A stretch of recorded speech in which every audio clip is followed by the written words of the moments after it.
first time for me to share a baby. I have been a baby for 3 years. Mungkin dulu saya nggak seperti saat ini berdiri di sini. Mungkin dulu saya sangat lugu.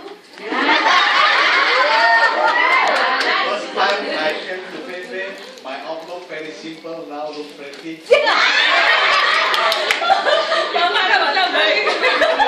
Saya nggak mau nutupin pribadi saya karena saya mau jujur di tempat ini. Karena kejujuran adalah kunci kita untuk mengikuti Tuhan Yesus.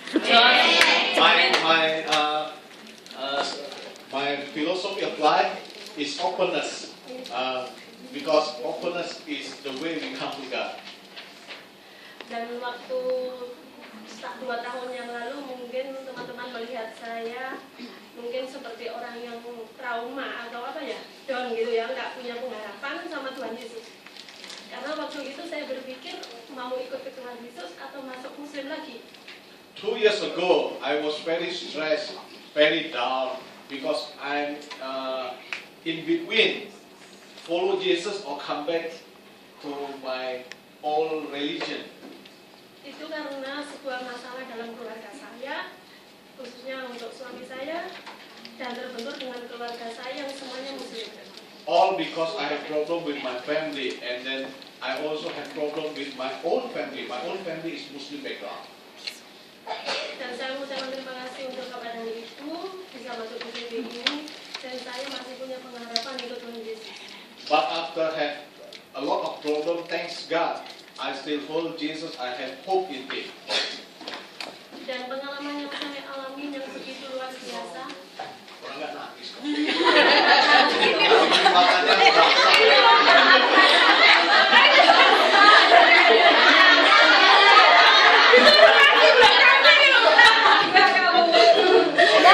Tapi dari tadi serius banget. Gawat itu. Ngajar gue cerita. Saya alami karena ada suatu rasa sakit hati yang begitu luar biasa, sehingga saya merasa sakit dari sini sampai tembus di belakang. So 2 years ago, she was physical pain from this part till back part. All because she had like a bitter heart. Itu saya alami nggak cuma 1 bulan 2 bulan, itu lama sekali, hampir ada 2 tahun sakit itu saya rasakan. Saya kira itu hanya mah biasa. Yeah, I was very pain for 2 years. I thought that only stomach problem. Ya, itu benar karena itu masalah yang kepahitan yang luar biasa yang saya alami, dan saya masih seperti terombang-ambing. Tapi saat ada pastor, saat aku mau finish dan saya berdoa sama Bapak dan saya ada suatu masalah yang seperti itu, terus rasa saya langsung jatuh bangun seperti orang kesurupan. Itu karena itu bukan tekad saya buat saya dan di sini saya bukan. Itu aku nggak tahu kekuatan apa yang sebenarnya terjadi, aku nggak tahu. And then I bring my problem come to Jesus and then pray with me, and then she falling down. It is not like a drama, real falling down. Itu terjadi 2 kali dan 3 kali waktu bersama Pastor Larry. Yang So terakhir 3 sama times, Pastor Larry. 2 times with me and another time with Larry from SP. Itu adalah merupakan suatu pemulihan buat saya, dan saya harus bisa melawan kuasa-kuasa yang tidak masuk ke sakit hati yang ada di dalam diri saya. Dan waktu saya berdoa itu saya sering muntah, rasanya pahit sekali di tenggorokan dan ingin muntah-muntah dan muntah. Kalau saya itu masuk di dalam sini, saya berdoa, Tuhan tolong saya pasti bisa. During 2 years, she tried to release the bitterness from her heart, and then every time she prayed, she feel vomiting like that, and something bitter come out from her stomach. Itu kayaknya waktu dia pulang ke Indonesia di bulan Desember ya, itu sampai lama, sampai bulan 3 saya baru bisa lepas dengan berdoa sendiri. Yeah. And then she tried to pray by herself, need 3 months, and then at the end release.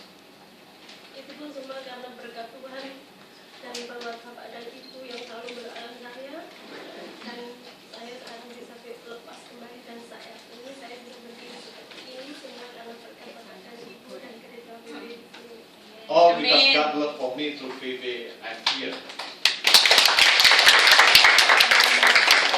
Saat ini saya berulang tahun yang ke-40 dan saya bersyukur kepada Tuhan di usia yang ke-40 ini saya masih bisa berada di tempat ini. Thanks Dan God Allah today I mengampuni. celebrate my birthday 40. Kita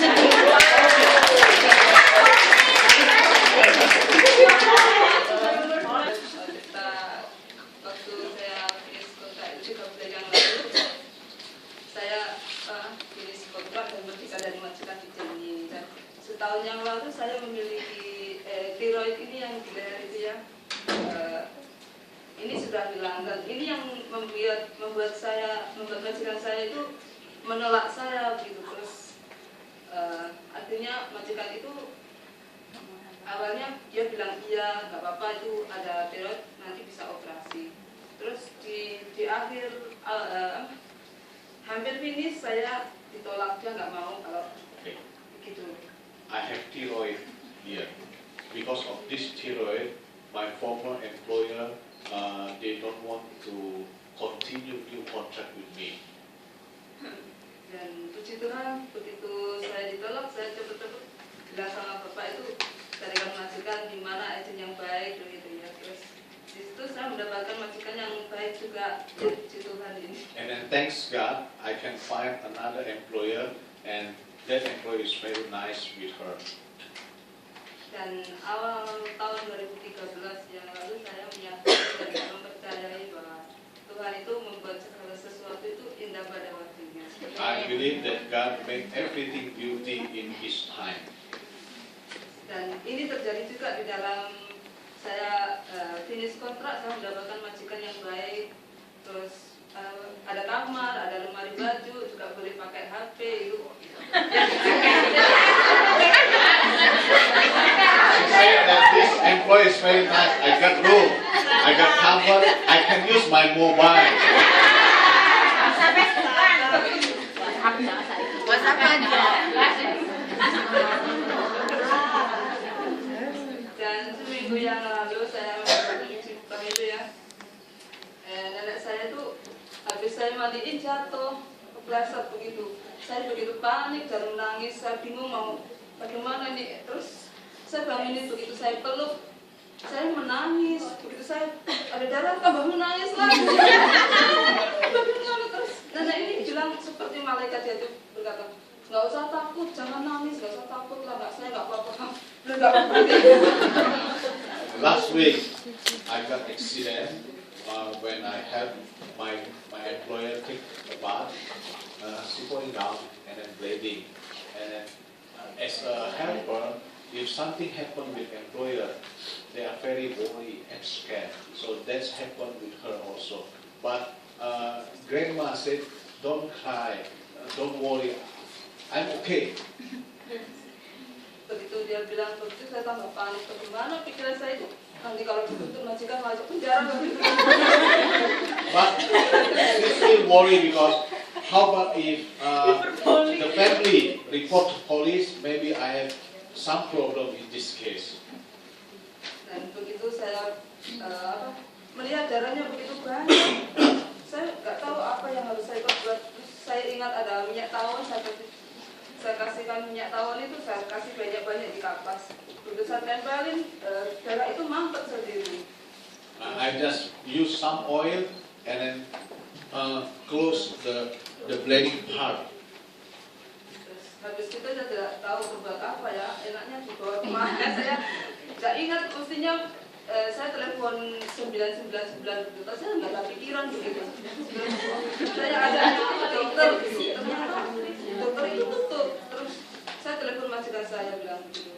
Ya udah kalau gitu telepon aja Tai Koko, dia dekat yang dekat rumah itu cuma dia. Terus dia tolong saya itu masuk ke rumah sakit, panggil ambulan begitu.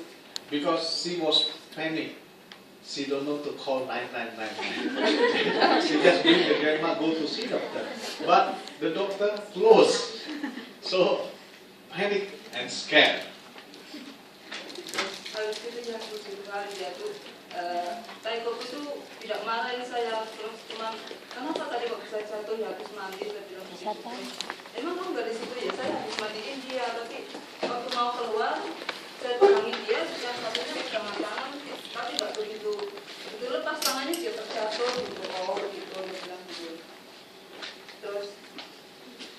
thanks God, the family can understand the accident and they didn't blame her.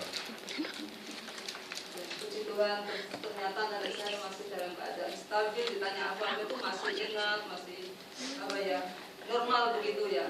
Dan nenek itu memang sopan banget, dia itu selalu bilang terima kasih, Muka, Muirsi itu sopan sekali sama siapapun, dia nggak pandang, dia selalu bilang begitu. Yeah, thanks God, the condition of the grandma still okay, and also she said that grandma is very kind, always say thank you, please, like that. Dan saya mengagumi nenek ini ya, dia begitu apa ya, baik banget. Dan setiap pagi itu kadang-kadang dia nangis, dia takut, dia minta didoain, kadang-kadang dia minta diikut nyanyi-nyanyi, saya seperti anak kecil. Yeah, now her job is pray for grandma and then sing for grandma. When grandma cannot sleep, feel unhappy, and then she sing for grandma. Yeah, you need to learn guitar. Okay? Oke, terima kasih Puji Tuhan.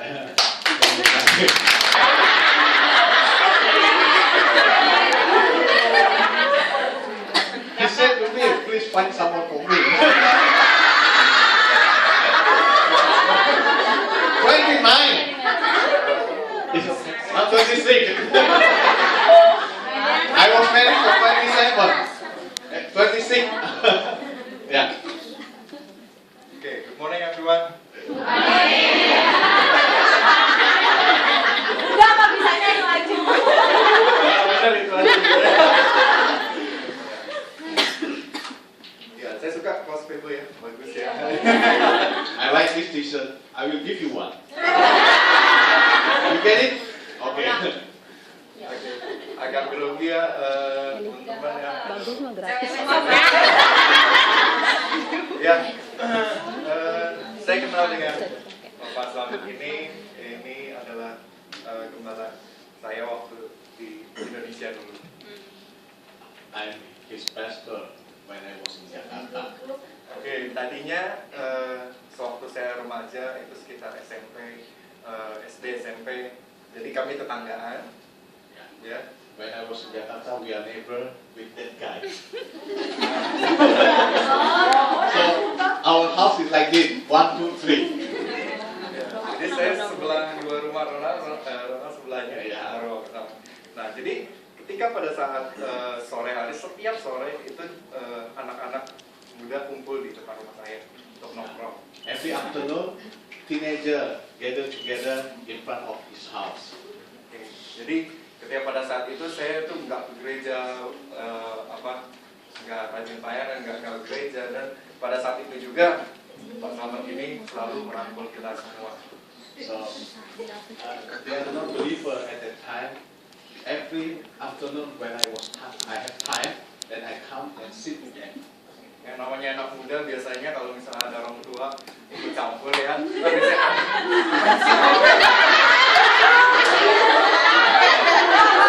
Most of teenager, when they gather together, people like me come here, come and join. They said, what for this? jadi kami merasa dia lagi ya. So they feel boring with me. Jadi sampai pada akhirnya Bapak Slamet ini yang menangkap saya untuk kembali kepada Tuhan. At the end, I catch them come to the church. Jadi ketika pada saat itu sampai seterusnya mulai daripada saya adik-adik semua langsung rajin pelayanan, dan pada saat berikutnya itu keluarga kami sudah mengenal Tuhan. Start from family, brother, sister, and then the whole family. Now we need Jesus Christ. Oke, jadi apakah sebelumnya waktu kecil saya tidak Kristen? Saya Kristen. Cuma pada saat sekolah minggu kecil usia 5 tahun, 6 tahun saya sudah di gereja. Cuman hanya ini ikut-ikutan aja. Yeah, of course. When I was child, I go and join Sunday school only. Oke, di sekolah sekolah minggu pada saat saya 5 tahun, 6 tahun itu saya mengambil sebuah maktab ayat. Ya. Jadi saya mengambil satu ayat, seluruh jemaat mengambil satu ayat. Nah, ayat itu fungsinya itu jadi kan itu kena kepada saya gitu. Jadi apa yang saya alami pada saat itu suruh agar mengenal Tuhan lebih dekat lagi. Nah itu kan saya agak lupa ayatnya itu apa. Cuman itu benar-benar berbicara kepada saya dan berbicara kepada nenek saya, kepada mama saya dan kepada saudara saya yang mengambil diam-diam mencuri. Ayatnya itu berfungsi ngomong. Ya, ayat itu ngomong pada saat itu jangan mencuri, jangan apa gitu. Every year, they pick one verse for the special verse every year like that, and then he feel that this verse spoke to him and all family. Ya, pada saat itu saya sudah tahu, oh ternyata Tuhan benar ada. Jadi pada saat itu juga saya benar-benar tahu, oh ternyata Tuhan benar ada dan semuanya Tuhan melihat. Tapi pada saat sekolah minggu itu saya tidak ada follow up dari mana-mana. So, although I was 5 years old or 6 years old, I know that God saw everything. But my faith cannot grow because no follow up from Sunday school teacher or pastor like that. Oke, jadi nah singkat waktu pada saat itu saya tidak gereja sampai remaja, baru saya mengenal Bapak Tamat. Jadi kita undur tadi cerita. Yeah. Shortcut till teenager, he was met me and then start that point. He know Jesus deeply. Oke, jadi pada saat sudah kenal Pak Selamat, saya sudah melayani lain-lain dan sebagainya. Saya itu belajar tentang satu komitmen. Yeah. He learned the word commitment. What is the meaning of commitment? Jadi pada saat saya percaya kepada Tuhan Yesus, bukan berarti saat itu clear, semua selesai. No, justru pada saat kita sudah mengenal Tuhan, sudah benar-benar contoh bertobat daripada hidup yang lama. Dan pada saat itulah kita baru mulai berjalan bersama Kristus. So, the first time I believe Jesus Christ, it doesn't mean no problem. But the first time I believe Jesus Christ, that's the first point, the starting point I live with Him.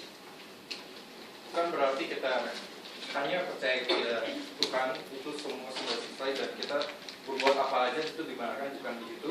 Tetapi pada saat itu saya percaya bahwa apa yang kita kerjakan, apa yang kita layani semasa kita dari hidup percaya sampai nanti pada saat kita dipanggil, itulah yang akan dinilai oleh Tuhan.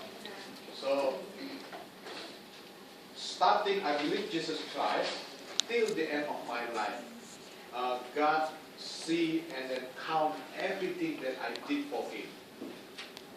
Nah, banyak di antara orang Kristen juga mentang-mentang sudah percaya, mentang-mentang sudah di dalam Kristen, mentang-mentang sudah dalam gereja pun melayani, tapi dia hidup dalam dosa lagi yang lama. Yeah. Most Christian people, they just understand I believe Jesus Christ enough, but they don't change their lives. Itu termasuk saya. Yeah, Jadi also. yang dimaksud seperti ini, terkadang banyak saya kesaksian pribadi bahwa oh saya dalam Kristus nih, oh saya dalam Tuhan nih, saya bukan saya menyatakan saya berusaha, bukan, cuman dalam pikiran saya ya nanti dulu deh, tunda dulu pekerjaan ini, nanti bisa besok hari. Yeah, for example, although I'm a Christian, but I always delay to do something for God. I can do ministry for tomorrow, maybe next month, next year, like that. Jadi seakan-akan ntar besok, lama-lama jadi kelupaan. Tuhan juga pasti ya aku bakal dimaklumin lah sama Tuhan, itu pikiran manusia. Yeah. And then he thought that God also can forgive him if he didn't do anything. Padahal saya juga yakin dan percaya bahwa hidup manusia itu kita nggak ada yang tahu, bisa besok, bisa tahun depan, meskipun kita masih muda. Yeah, we always delay, but we don't know where our life stop. Itu juga pelajaran bagi saya dan teman-teman juga. Saya juga belajar tentang halnya memberi persembahan dan perpuluhan. Now he want to say about giving offering and then 10% offering. Saya kehilangan dompet kemarin kecopetan di Sungtung apa tuh? Tungcang. Ya, He lost his wallet yesterday at Tokyo. Pak Slamet berkata pada saya, kamu paginya berdoa atau tidak? So yesterday he went to Tokyo for shopping like that, and then he lost his wallet. And I asked him, "Did you pray before you leave your room?" Saya jawab, saya berdoa tiap malam dan pagi waktu selama di sini. Selama di sini.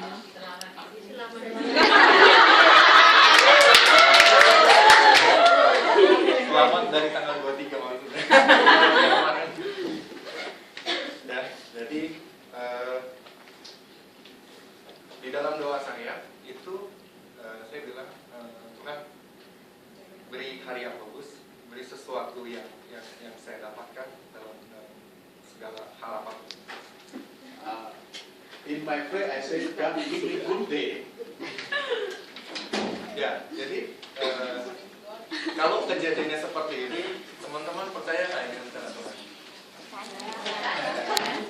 I have prayed and I said, "God, give me good day," but I lost my wallet.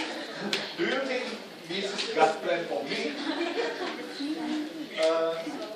Saya pribadi saya percaya itu rencana Tuhan karena saya merasakan lebih damai, saya merasakan lebih merelakan. Biasanya saya mengalami sesuatu itu saya selalu bersungut-sungut gitu. Why? Kenapa? Usually when I got this accident, I'm angry and then ask God why. But this time I feel peace. Jadi saya ke Hong Kong ini dengan cari tiket murah Januari tahun 2013 saya belinya. Just for saying, I came here October, I buy the ticket, I bought cheap ticket, so just backpack. I want to spend a little money, but I spend a lot. Ya, Mas Ahmad bilang hitung-hitung naik Cathay Pacific lah. So I said, don't worry, don't say you use AirAsia, just count you use Cathay Pacific. So that money is for Cathay Pacific. Oke,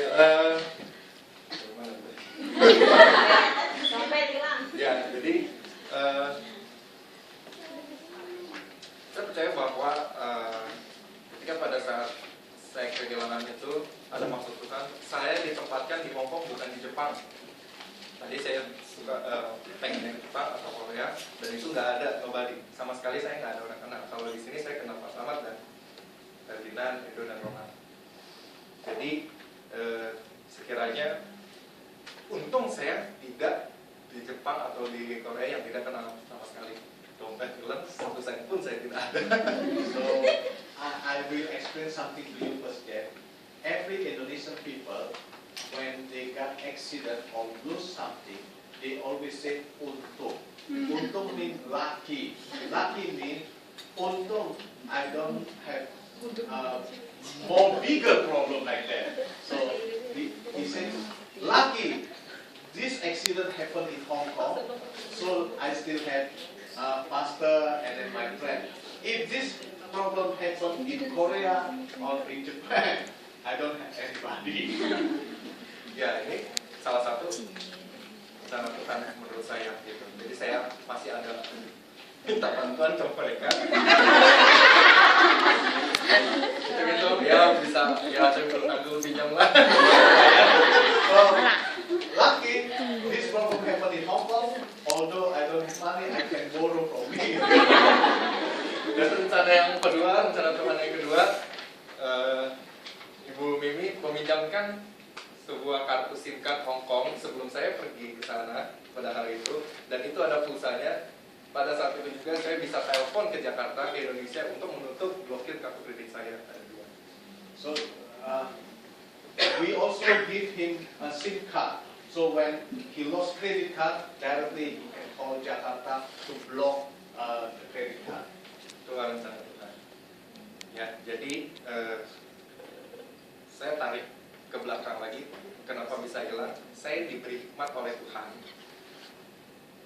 Saya itu menunda untuk bayar perpuluhan. So God spoke to him why I lost my wallet because I haven't given 10% offering. Ya, malah berangkat kampung betul. So for God, I said, God, wait a minute, I cannot give you 10% offering, but he used that money come to Hong Kong. Obat ya? Ya, 75 orang di PB yang ngasih aku perpuluhan 25. 50 siapa itu? Ya, Tuhan yang tahu. Jadi pada saat saya percaya kalau misalnya sebenarnya itu kan dari saya sharing dengan Bapak Samad. Pak Samad dulu waktu saya tanya, Pak boleh nggak saya nggak kasih perpuluhan, bukan nggak kasih tapi menunda, bulan depan saya ganti. Bilang fleksibel, boleh aja, karena kita kan sama Tuhan kan seperti Bapak bisa untuk seperti itu. Ya, seperti itu, tapi bukannya tidak membayar, tapi cuman apa namanya?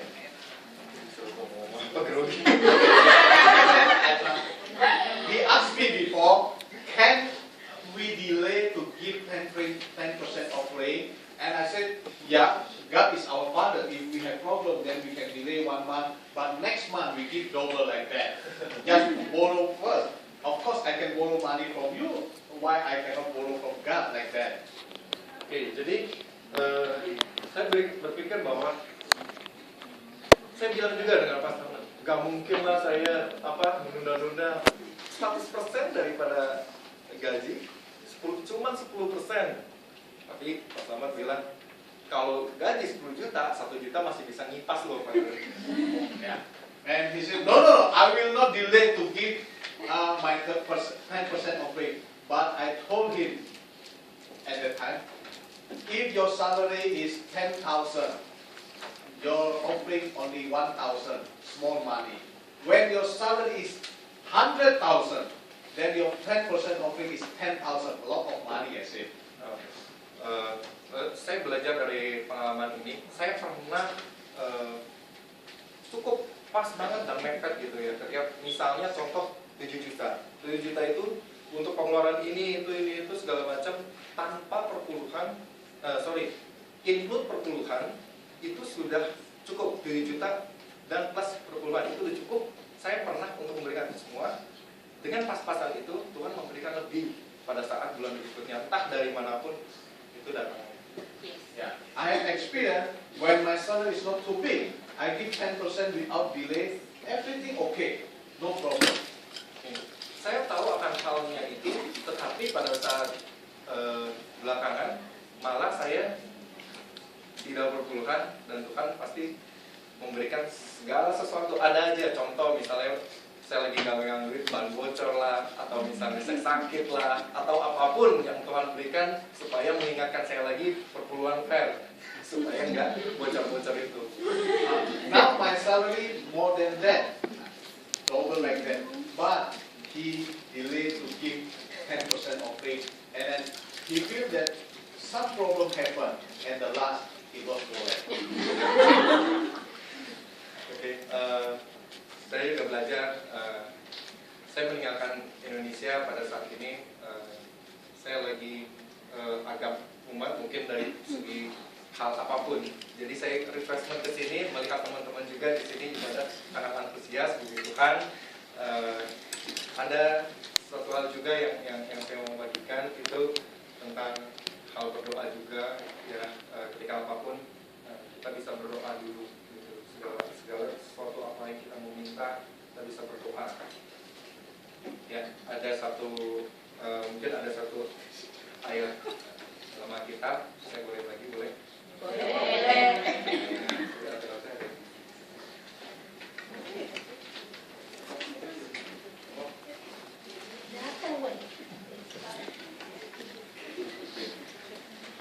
Di Yakobus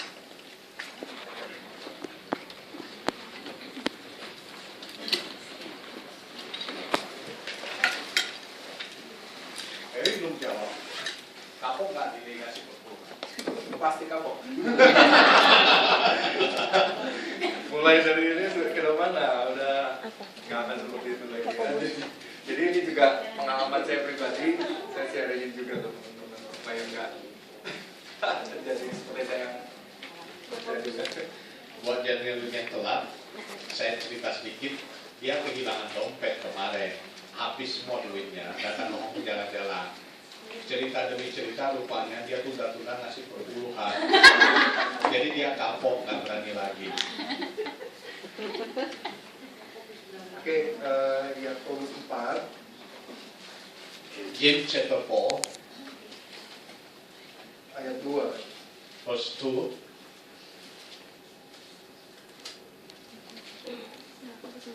Ayat 2 saja. Boleh salah satu orang baca? Ini guru saya soalnya. Jadi saya ikutin.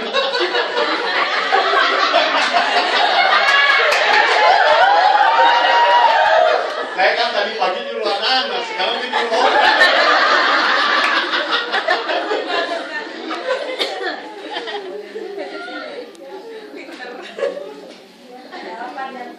Angel baca Angel. Gak tahu lagi Yakobus di mana. Yakobus 2. Kamu mengingini sesuatu tetapi kamu tidak memperolehnya. Lalu kamu membunuh, kamu iri hati, tetapi kamu tidak mencapai tujuanmu. Lalu kamu bertengkar dan kamu berkelahi. Kamu tidak memperoleh apa-apa karena kamu tidak berdoa. Saya bukan seperti bapak dan istilahnya ini saya renungin aja gitu ya. Kadang-kadang kita suka egois sebagai manusia gitu. Kita ingin sesuatu tapi kita nggak berdoa, tapi secara manusia kita berpikir terus tanpa mengenalkan Tuhan, itu semuanya sia-sia ya. Jadi apapun yang kita berbuat jangan sampai orang di luar, kita kan sudah Kristen ya istilahnya, dan juga kita menginjili juga jangan sampai orang di luar Kristen menilai kita itu, oh ternyata orang Kristen begitu juga ya gitu. Jadi jangan sampai kita juga disamakan seperti orang yang di luar Kristen. Biarlah kita semua menjadi berkat, saluran berkat buat orang lain ya. Saya berdoa juga teman-teman di sini supaya sukses untuk pelayanannya dimanapun kalian berada, teman-teman dan rekan-rekan berada, itu Tuhan juga berkenan, Tuhan juga memberkati.